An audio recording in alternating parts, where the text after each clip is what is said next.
El rostro de su madre no es normal.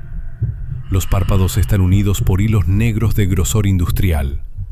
Los puntos de sutura están rojos e inflamados. La boca también está cosida. Los hilos cruzan sus labios de arriba abajo en zigzag, apretando la carne de forma violenta. Elena está en su cama. No se mueve. Sus ojos están abiertos, pero no miran nada en concreto.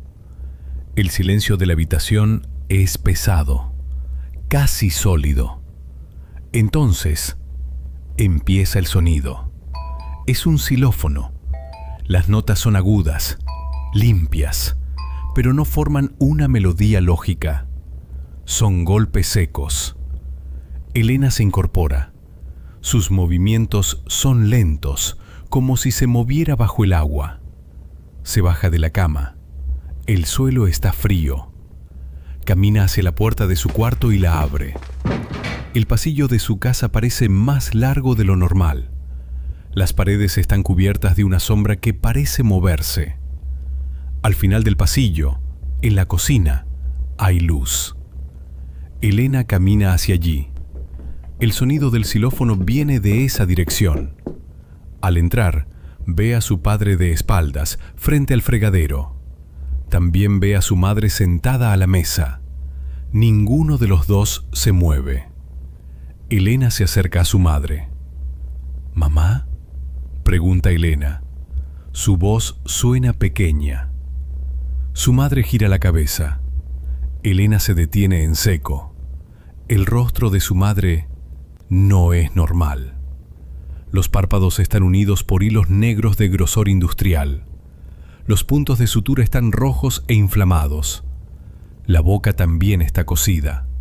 Los hilos cruzan sus labios de arriba abajo en zigzag, apretando la carne de forma violenta. Su padre se gira también. Tiene la misma apariencia.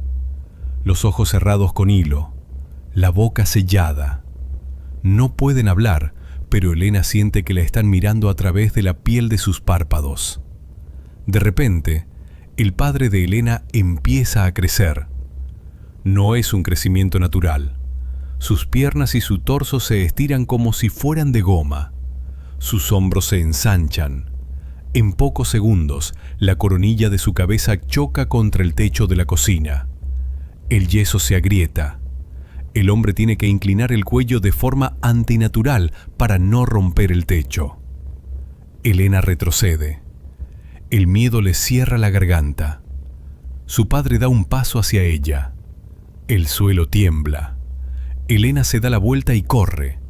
Sale de la cocina al pasillo, pero el pasillo ya no es el de su casa. Ahora es un túnel de paredes de ladrillo húmedo que huele a moho. Elena corre con todas sus fuerzas. El sonido del xilófono vuelve a sonar, guiándola. Mira por una puerta abierta a su derecha.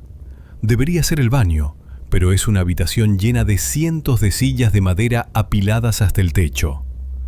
Mira a la izquierda. Debería ser la entrada, pero es un bosque oscuro donde está nevando dentro de la casa. La inconsistencia de los lugares la marea, pero no se detiene. Se hace de noche de golpe. La poca luz que entraba por las ventanas desaparece. La oscuridad es total, excepto por una luz blanca al final de un nuevo corredor. Allí está el xilófono, flotando sobre un pedestal de piedra. Elena llega al instrumento. Sus manos tiemblan. Escucha los pasos pesados de su padre gigante detrás de ella. Escucha el roce de su cabeza contra el techo. Elena siente una mano fría en su hombro. Es una mano enorme. Grita. Se gira para ver el rostro de su padre por última vez, preparada para que los hilos se rompan. Elena parpadea. Está gritando, pero el sonido muere en su garganta. Está de pie en medio del pasillo de su casa. No hay xilófono. No hay sangre. No hay hilos. Su padre está frente a ella. Tiene un rostro normal, aunque cansado y lleno de miedo. Su estatura es la de siempre. Su madre está detrás de él, con las manos cruzadas sobre el pecho, murmurando una oración en voz baja. «Elena, basta», dice su padre. Su voz es áspera. «Estás otra vez igual. No hay nada». Elena respira con dificultad. Se mira las manos. Están vacías. Mira las paredes. Son las paredes de siempre, con el papel tapiz viejo y las fotos familiares. No hay techos rotos. No hay bosques interiores. «He oído el xilófono», dice Elena. Sus palabras salen entrecortadas. «Estabais cosidos. Teníais los ojos». «Cállate», grita su madre. «No digas esas cosas. Son demonios. Son pruebas de Dios». La madre se acerca y le agarra el brazo con fuerza. No es una fuerza cariñosa, es una fuerza llena de pánico. «Ya no podemos más, Elena. Hemos rezado, hemos ido a ver al padre Julián, hemos limpiado la casa con agua bendita, y tú sigues viendo esas monstruosidades». Elena ve la maleta junto a la puerta principal. Es una maleta vieja de cuero. «Pero, ¿a dónde voy?», pregunta Elena. Su padre no la mira a los ojos, mira al suelo. «A un sitio donde el silencio te cure, un lugar de paz, lejos de las distracciones del mundo». Elena mete la mano en el bolsillo de su sudadera. Toca el plástico frío de un frasco de pastillas. Está vacío. Se tomó la última esta mañana, aunque no le servían de nada para detener los sueños. Solo la hacían dormir más profundamente. Este fue el detonante. Luego de meses de tratar con los gritos de su hija en medio de lugares extraños en su casa, semanas después contactaron a un convento que, por obra social, ayudaba a personas con problemas mentales. El coche de los padres de Elena se detiene. El motor hace un ruido metálico antes de apagarse. El silencio que sigue es tan denso que duele en los oídos. Elena baja del coche. El aire de los Pirineos es afilado, le corta los pulmones al respirar. Todo lo que ve es de una pureza violenta. El suelo está cubierto de una nieve tan blanca que brilla bajo el sol pálido. Los edificios son de piedra gris oscura, toscos, construidos para aguantar siglos de tormentas.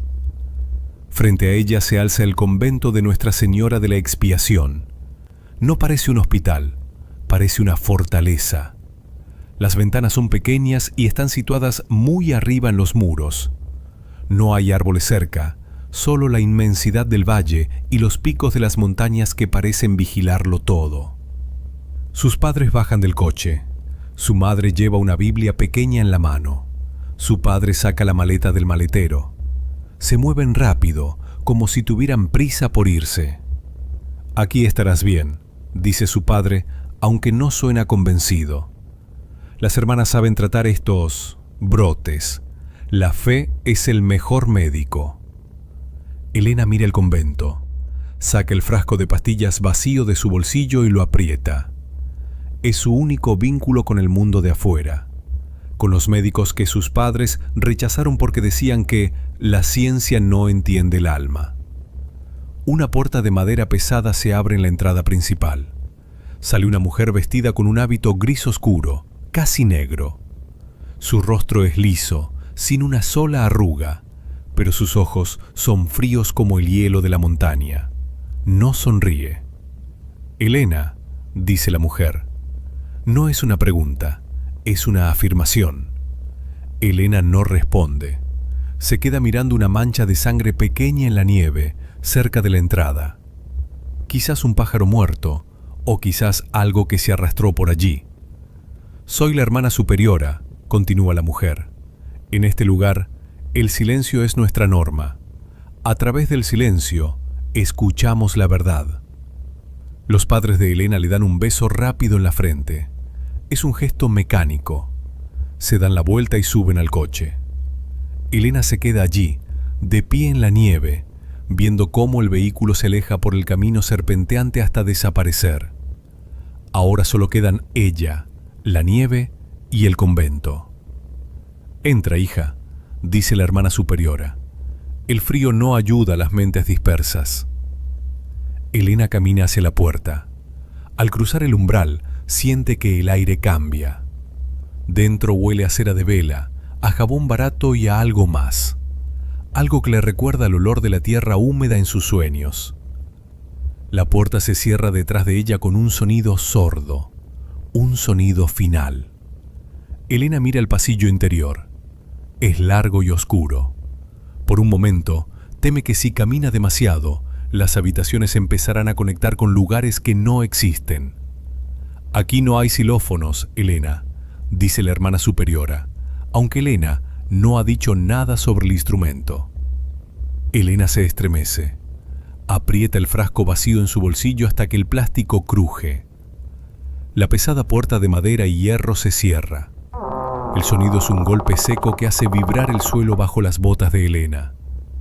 La luz del sol desaparece, sustituida por el resplandor frío de unos tubos fluorescentes parpadeantes instalados en el techo de piedra. El vestíbulo es cuadrado, enorme, vacío. La madre superiora se queda quieta, dándole la espalda a la puerta. Su hábito gris apenas se distingue de la piedra de las paredes. Elena traga saliva. El aire aquí dentro es denso. Huele a desinfectante industrial y a cera quemada. «Deja tu equipaje en el suelo», ordena la madre superiora. No eleva la voz, pero el eco hace que sus palabras suenen dobles. Elena suelta el asa de la maleta vieja. El golpe contra la piedra resuena en las paredes. «Sígueme, no te separes». El convento es grande y las novicias están en periodo de recogimiento. El ruido es una ofensa.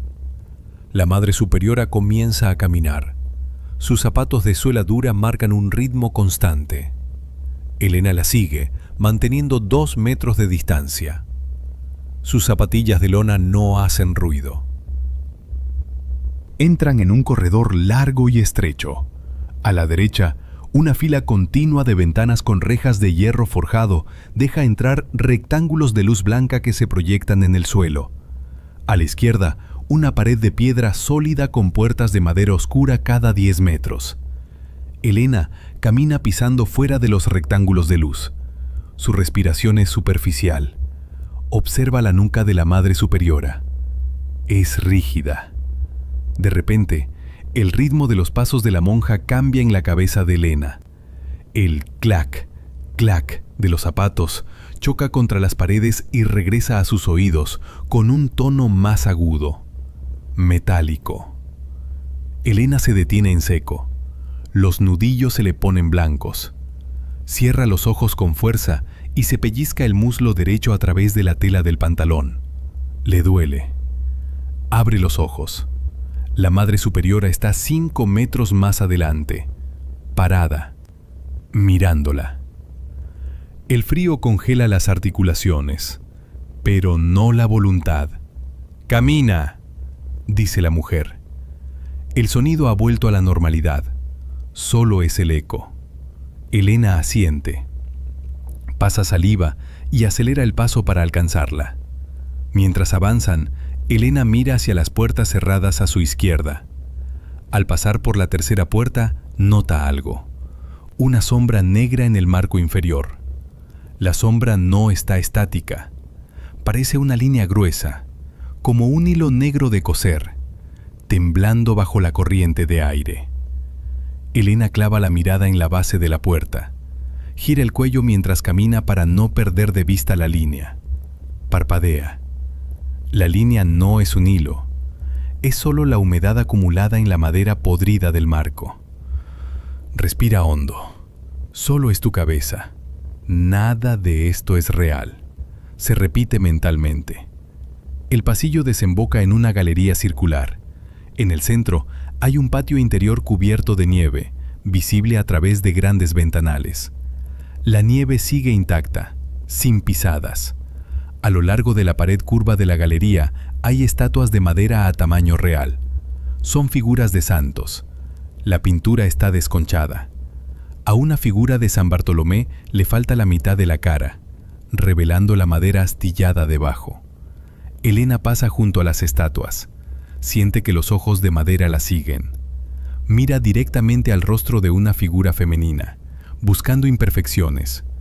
Busca cortes. Busca costuras. La madera tiene vetas oscuras que cruzan los labios de la estatua. Forman un zigzag. Elena se tapa la boca con la mano para ahogar un grito. Retrocede y choca de espaldas contra el cristal helado del patio. El impacto hace vibrar el ventanal. La Madre Superiora se da la vuelta. Sus ojos fríos examinan a Elena de arriba a abajo. Examina la estatua. Luego vuelve a mirar a Elena. No hay compasión en su rostro, solo un análisis calculador. «Estás buscando monstruos en la madera, Elena», dice la Madre Superiora. Su tono es monótono, sin sorpresa. Sus labios, balbucea Elena, señalando la estatua, estaban... Es madera astillada por la humedad y el tiempo, nada más. La monja se acerca a Elena. Su presencia huele intensamente a jabón de sosa. La mente enferma proyecta sus propios demonios en las paredes en blanco. Es más fácil culpar a las sombras que mirar hacia adentro. Vamos, tu celda está en el pabellón de silencio. Elena mira de nuevo la estatua. Las vetas oscuras son solo eso, vetas naturales de la madera. No hay hilos, no hay costuras. Elena se frota los ojos con fuerza hasta ver luces. La duda se instala en su pecho como una piedra. ¿Está el mal escondido en este lugar? ¿O su cerebro ya no es capaz de distinguir la madera de la carne cocida? Suben por una escalera de caracol de hierro estrecha y fría. Llegan a un pasillo mucho más oscuro que los anteriores. Solo hay una bombilla encendida al fondo. La Madre Superiora se detiene frente a la última puerta a la izquierda. Saca un manojo de llaves de hierro de su cinturón. El ruido metálico al chocar entre sí hace que Elena tense los músculos del cuello, esperando escuchar el xilófono otra vez. Pero no suena. La llave gira en la cerradura con un chirrido seco. La Madre Superiora empuja la puerta. La celda es pequeña, 3 metros cuadrados. Las paredes están pintadas de blanco, pero el color ha amarillado. Hay una cama de hierro con un colchón delgado, una pequeña mesa de madera desnuda, una silla y un crucifijo de metal negro colgado en la pared. Una única ventana alta, con barrotes gruesos, deja ver un pedazo de cielo gris. No hay espejo. No hay distracciones. Elena entra. Da 2 pasos y ya está en el centro de la habitación. Toca el colchón. Está duro y frío. La Madre Superiora se queda en el umbral, llenando casi por completo el marco de la puerta. «No hay pestillo por dentro», informa la monja. Las luces se apagan desde el exterior a las 8 en punto. La primera oración es a las 5 de la mañana. Elena se gira para mirarla. La figura de la mujer contra la escasa luz del pasillo la hace parecer más alta de lo que es. El recuerdo de su padre creciendo hasta tocar el techo cruza la mente de Elena, pero parpadea y la monja sigue en su proporción normal.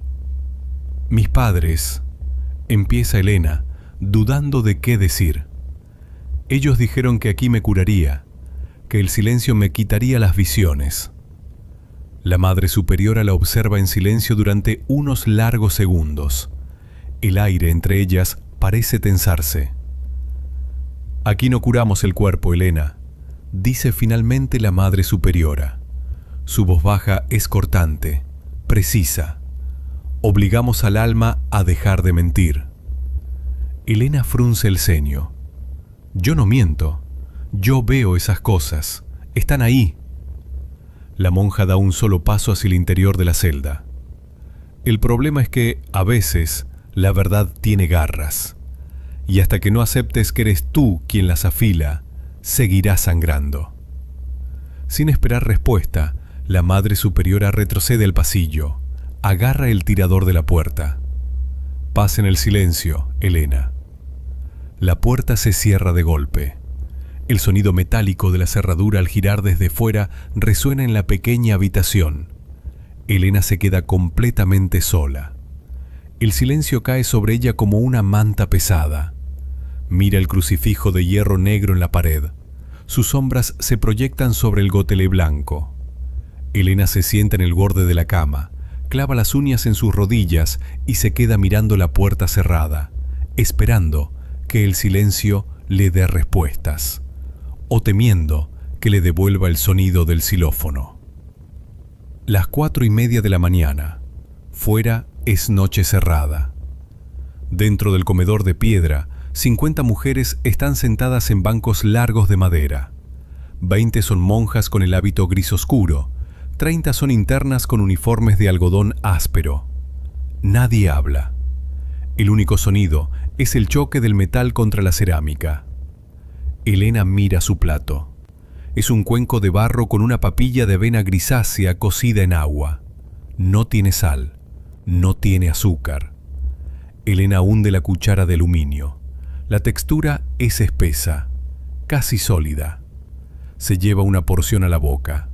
Sabe a cartón húmedo. La traga con esfuerzo. A su derecha, una mujer mayor con el pelo cortado al ras raspa el fondo de su cuenco vacío con la cuchara. El sonido taladra los oídos de Elena. Cierra los ojos. El rasgueo rítmico empieza a mutar en su cerebro. El roce del metal se vuelve más agudo.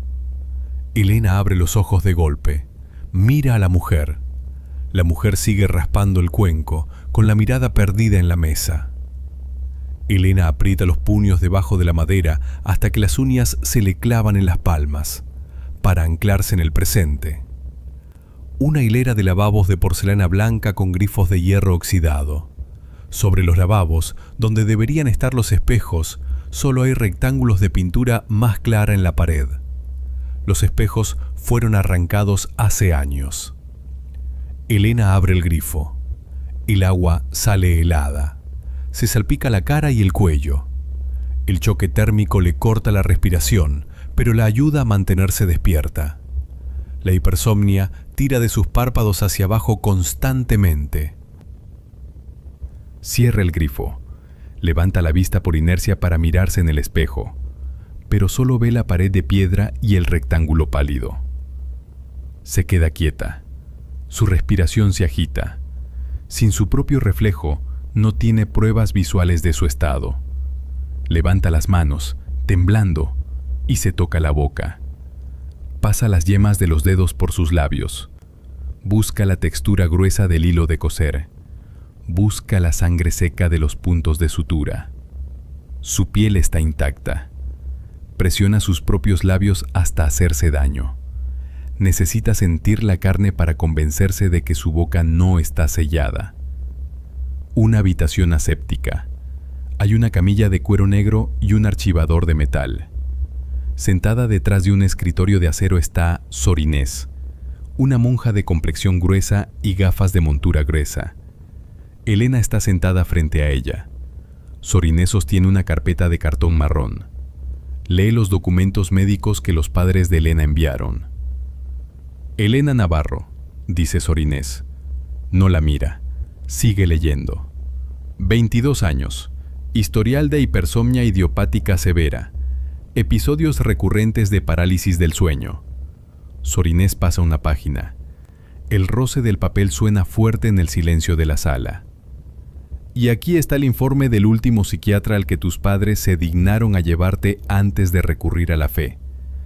Diagnóstico principal: brotes psicóticos agudos acompañados de delirio de persecución, alucinaciones visuales y auditivas complejas. Sor Inés cierra la carpeta de golpe y se quita las gafas. Clava sus ojos en Elena.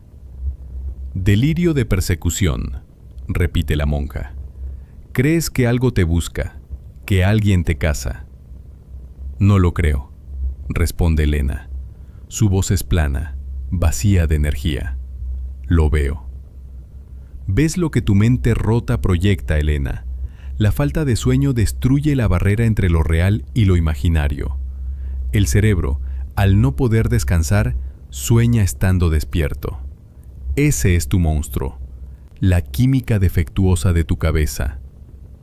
Elena mira al borde del escritorio de acero. Las cosas que veo no son química. Tienen peso, tienen sonido. En este convento te someterás a la rutina, sentencia Sor Inés ignorando sus palabras. La oración constante y la dieta estricta agotarán tu cuerpo físico, obligando a tu mente a reiniciarse. Te retirarás a tu celda. Tienes 2 horas de recogimiento solitario. Elena empuja la pesada puerta de madera de su celda. Entra y cierra detrás de sí. La luz gris de la tarde entra por la ventana enrejada y dibuja barrotes negros sobre el suelo amarillento. Camina hacia la cama para sentarse. Se detiene a medio metro. Sobre la manta áspera de lana oscura hay un objeto. No es una sombra. No es una mancha. Elena se acerca lentamente. Su respiración se vuelve superficial. Son 2 baquetas de xilófono. Los mangos son de madera clara, pulida por el uso. Las cabezas son esferas de goma dura y negra.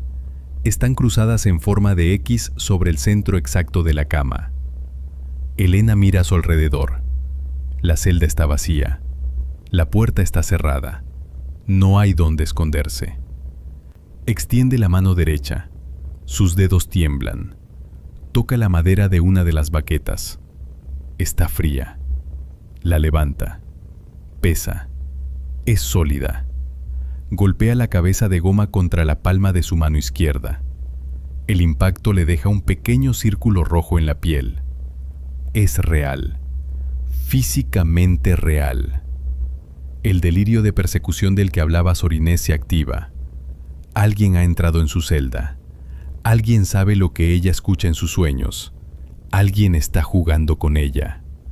O, peor aún, su mente acaba de materializar la madera y la goma de la nada. Elena agarra ambas baquetas con fuerza. Se gira hacia el pequeño armario empotrado en la pared de piedra. Lo abre de un tirón. Huele a polvo cerrado. Tira las baquetas al fondo, en el rincón más oscuro del suelo de madera. Cierra la puerta del armario y se apoya contra ella, respirando por la boca.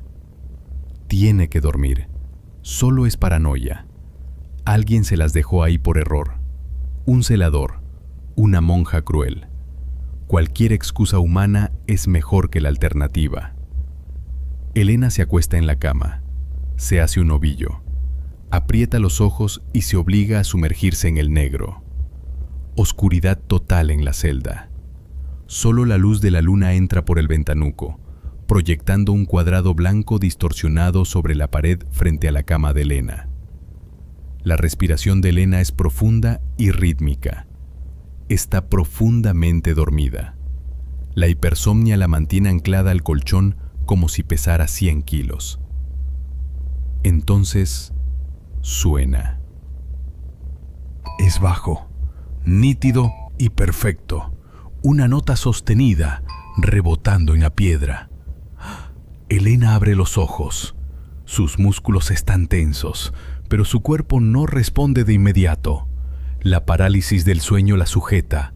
Solo puede mover los ojos y el cuello unos centímetros. Gira la cabeza lentamente hacia la izquierda, hacia el sonido. La puerta del armario empotrado está abierta de par en par. La oscuridad de su interior es más densa que la de la habitación. En la base del armario, iluminado por el reflejo indirecto de la luna, hay un pequeño xilófono de madera y metal. No estaba ahí antes. No había espacio físico para que estuviera ahí. Elena intenta gritar, pero sus cuerdas vocales están paralizadas. El aire entra y sale de su nariz en silbidos rápidos. Sobre el xilófono, las 2 baquetas que ella misma escondió están suspendidas en el aire. No hay manos sosteniéndolas, solo la madera clara flotando en el vacío negro del armario. Una de las baquetas desciende en un movimiento mecánico, rígido. Golpea una lámina de metal. La lámina vibra. Elena puede ver el movimiento del metal temblando bajo el impacto. La segunda baqueta baja y golpea otra nota. No es una melodía, es un llamado, un conteo. Las baquetas se levantan de nuevo, se quedan suspendidas en el aire apuntando hacia Elena. Elena hace un esfuerzo sobrehumano, rompe la parálisis con un espasmo violento que la lanza fuera de la cama. Cae de rodillas sobre el suelo de piedra helado, golpeándose las rótulas. El dolor es agudo, cegador. Se incorpora de golpe y busca a tientas una vela. La enciende con una caja de fósforos que les daban para ir al baño. Elena se pega a la pared, respirando agitadamente, y mira hacia el armario. La puerta del armario está cerrada, exactamente como ella la dejó en la tarde. No hay sonido, no hay xilófono. Elena camina despacio hacia el mueble. Abre la puerta del armario. Mira al fondo. En el rincón más oscuro, las dos baquetas de madera clara siguen ahí, tiradas en el suelo, exactamente en la misma posición en la que ella las lanzó horas antes. Nadie las ha movido. Elena retrocede hasta sentarse en el suelo, agarrándose la cabeza con ambas manos. Su respiración es el único sonido en la celda. Las garras de la verdad, como dijo la Madre Superiora, acaban de rasgarle el pecho. Es medianoche. La capilla es un espacio abovedado de piedra desnuda. No hay calefacción. El vaho de la respiración de las 50 mujeres presentes flota en el aire helado. La única iluminación proviene de docenas de velas altas de cera amarilla colocadas en el altar mayor. Las pacientes están arrodilladas en los bancos de madera dura de la derecha. Las monjas ocupan el lado izquierdo. Elena está en la tercera fila de las pacientes. Una de las hermanas le ordena que se siente al lado de Marta. Sus rodillas duelen contra la madera. Sus ojos están inyectados en sangre por la falta de sueño. Marta, quien era una chica joven, muy delgada, balancea el torso de adelante hacia atrás milimétricamente. Frente a ellas, en el altar, el padre Julián, un hombre de 60 años con una sotana negra desgastada, oficia la misa en latín. Su voz es un zumbido monótono, grave, que rebota en las paredes. Sicut erat in principio, et nunc, et semper. El padre Julián se acerca al atril de hierro. Sobre él descansa un tomo grande y pesado. Elena levanta la vista, parpadeando para enfocar. El padre Julián abre el libro. El sonido de las páginas al pasar no es el roce seco del papel. Es un sonido húmedo, como si se separaran dos trozos de carne cruda. Elena frunce el ceño. Se inclina ligeramente hacia adelante. La luz de las velas del altar ilumina la cubierta del libro cuando el sacerdote lo levanta con ambas manos para la lectura. No es cuero de vaca. No es oscuro ni liso. Desde su posición, a 10 metros de distancia, Elena distingue una textura irregular. El color es un blanco amarillento, pálido, casi traslúcido. Y cruzando el lomo del libro hay una línea en zigzag negra. Son hilos industriales y gruesos, idénticos a los que cosían los párpados y la boca de sus padres en sus pesadillas. El corazón de Elena se acelera, golpea contra sus costillas. Respira por la boca, intentando captar más aire. Mira a su alrededor. Las otras pacientes tienen la cabeza gacha. Las monjas murmuran las respuestas en latín. Nadie más está mirando el libro. Nadie más ve las costuras. El padre Julián baja el tomo y comienza a leer. Sus labios se mueven, pero Elena deja de escuchar el latín. Un sonido nuevo capta su atención. Viene de lo alto. Es el quejido agudo de la madera vieja al ser sometida a presión. Elena gira el cuello lentamente hacia la pared izquierda de la capilla. En nichos tallados en la piedra, a 3 metros de altura, hay una docena de estatuas de santos a tamaño real. Tienen túnicas talladas y rostros pintados con expresiones de agonía. Elena clava la vista en San Sebastián, la estatua más cercana. La cabeza de madera, originalmente inclinada hacia el cielo, se está moviendo. Es un giro milimétrico, mecánico. La barbilla de madera desciende. El cuello de la estatua gira sobre sus propios hombros. Elena deja de respirar. La estatua detiene su movimiento. Sus ojos pintados, vacíos, ahora miran directamente a Elena. Aterrada, Elena desvía la mirada hacia el lado opuesto de la capilla. Santa Lucía. La cabeza de la santa gira, rompiendo la pintura seca del cuello. Se detiene mirando a Elena. San Judas. La mira a ella. San Expedito. La mira a ella. En menos de 10 segundos, las 12 estatuas han roto su postura original. Todas tienen el cuello torcido en ángulos imposibles. Todas las pupilas de pintura negra convergen en un único punto: el rostro de Elena. Elena se tapa la boca con ambas manos. El pánico es absoluto. Intenta levantarse, pero sus piernas no le responden. El peso de las 12 miradas inanimadas la aplasta contra el banco. «No es real», susurra Elena contra sus palmas temblando. «No es real. Es el brote, es el delirio». Entonces, el grito. Es un alarido desgarrador, agudo, gutural. El sonido de cuerdas vocales rompiéndose en vivo. Viene de su derecha. Elena se gira de golpe. Marta, la chica delgada que estaba a su lado, tiene la boca abierta de par en par. Sus ojos están desorbitados, inyectados en pánico puro. Está mirando hacia la bóveda oscura del techo. El grito de Marta es ensordecedor. Retumba en el cráneo de Elena, haciéndole doler los tímpanos. Elena se encoge y se cubre los oídos con las manos, apretando los ojos. Espera que la misa se detenga. Espera que las monjas corran hacia ellas. Espera que el padre Julián deje el libro de piel cocida y pida ayuda. Pero el padre Julián sigue cantando. Et in secula seculorum. Amén. Las monjas responden al unísono, en perfecta calma. Las demás pacientes siguen con la cabeza gacha, balanceándose, murmurando. Nadie se mueve, nadie se altera. Elena abre los ojos, confundida. El grito de Marta sigue sonando a su lado, un ruido atronador de puro terror, pero el mundo a su alrededor fluye en un silencio de monasterio. Solo Elena la escucha.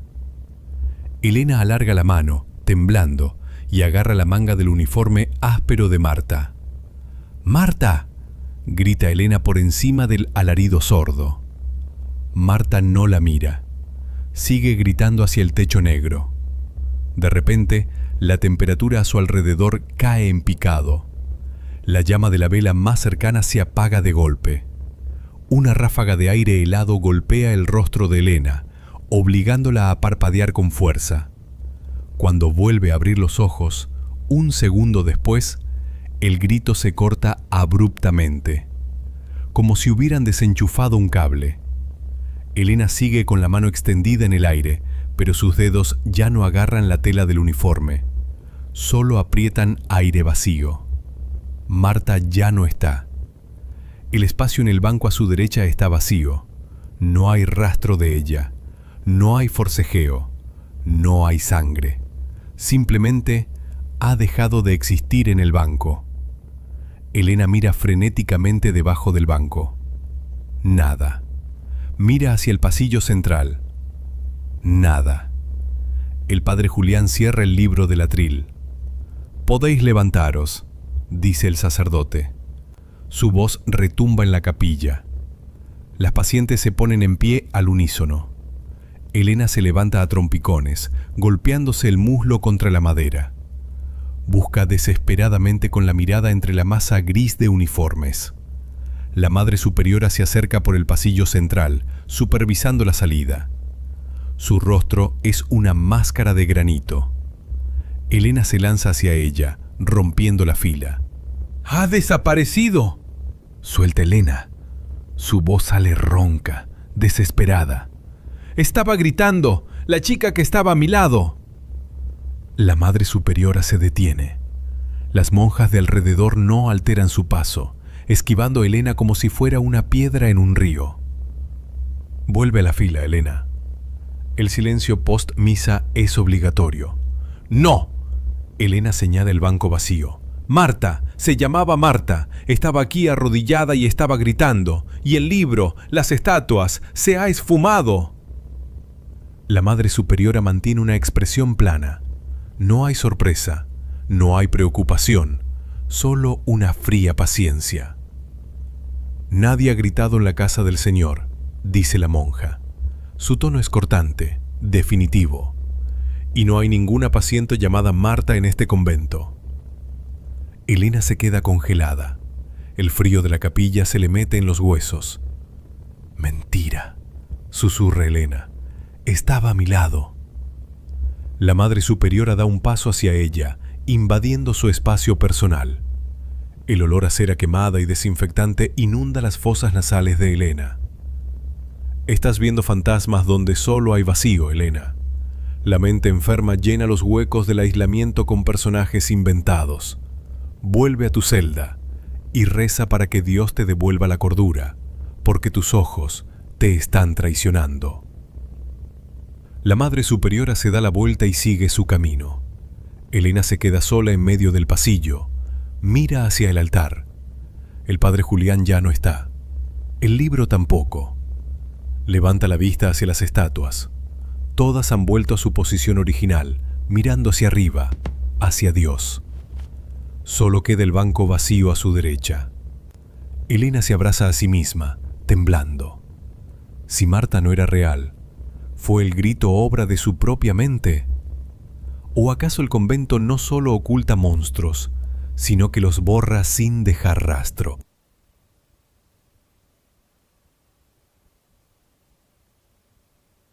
El archivo se nutre de sus historias. Si tienes una propia, déjala plasmada en los comentarios.